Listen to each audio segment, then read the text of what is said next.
September, 9 AD. Deep in a German forest, 20,000 Roman soldiers are marching in a line that stretches 15 kilometers through the trees. It has been raining for 3 days. Not a storm. Something worse. A slow, cold, relentless weight pressing down through the canopy, turning the ground into black mud. Wagons are breaking. Animals are exhausted. Officers keep glancing at the tree line with the nervous eyes of men who sense something they cannot name. Somewhere near the front of the column rides a man named Arminius, Roman trained, trusted, brilliant.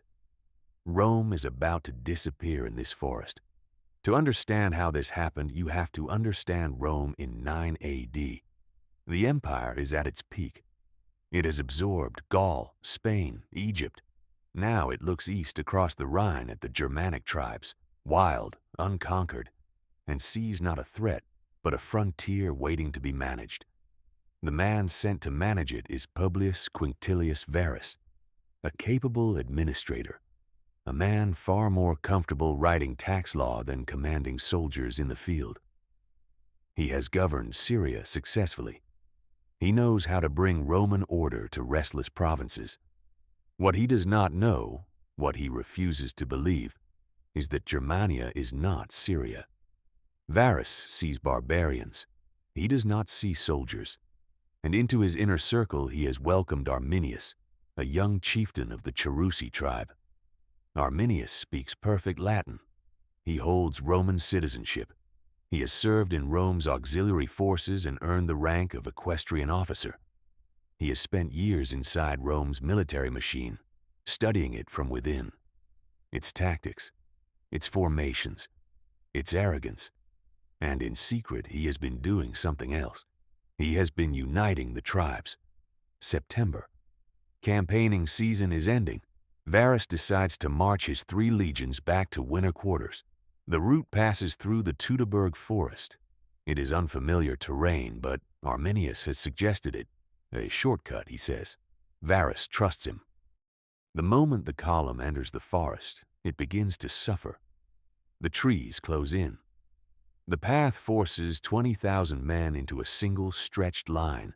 Infantry, cavalry, supply wagons, animals, all compressed into a corridor barely 12 feet wide.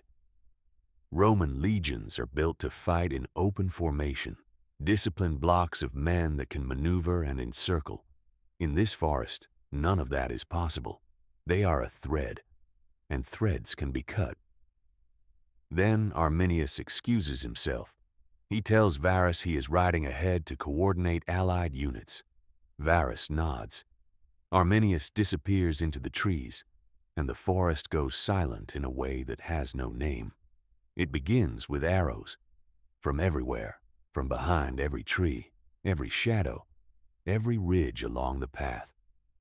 15,000 Germanic warriors who have spent days positioning themselves in the forest, who have built concealed earthwork barriers across the Roman route, who have waited in absolute silence.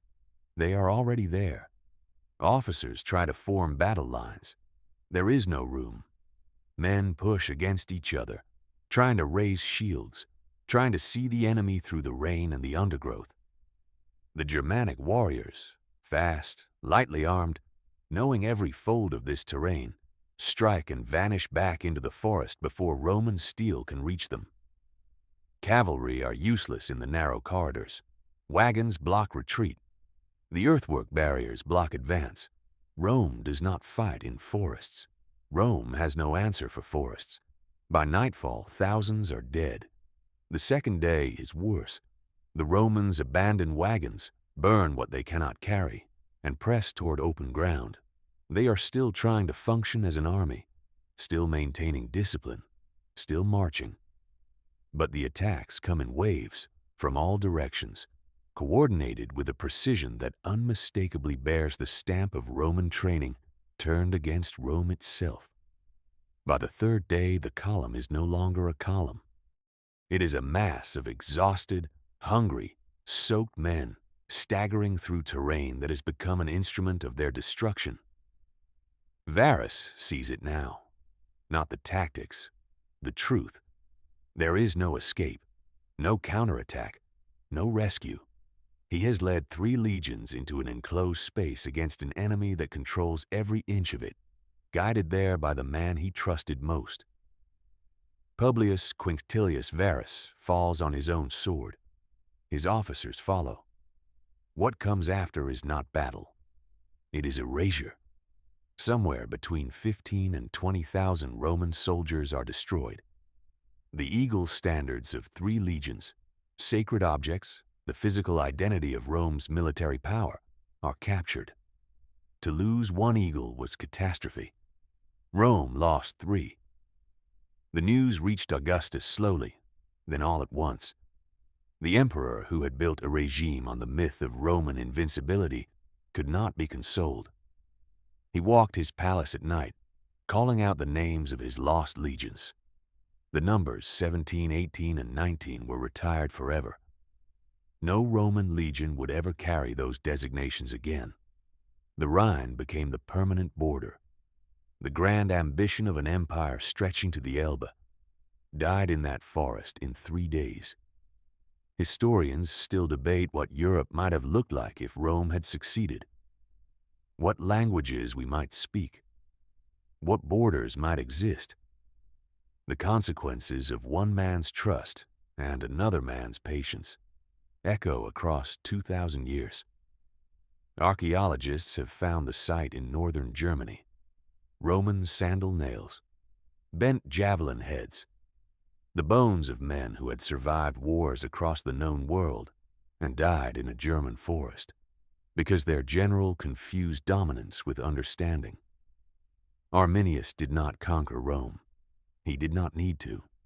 He simply knew something Varus never learned, that the most dangerous enemy is not the one you fear. It is the one you never thought to question. Empires do not always fall in open battle. Sometimes they walk into a forest in the rain, following someone they trust into silence.